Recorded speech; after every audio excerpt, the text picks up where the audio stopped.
Everything that made it onto the shortlist was professional quality, so what made those that became my favourite stand out was an originality that I hadn't seen before. The work that's coming, there's been a really awesome variety of styles, illustration styles, but also I've enjoyed a lot of the concepts and the variety of concepts that have come in for people's takes on this competition.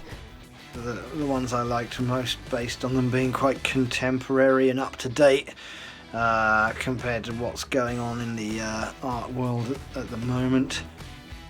Great artwork, attention to detail, good colors, creativity. I love the out-of-box thinking also, and the ability to look at what Royal Enfield means to motorcyclists and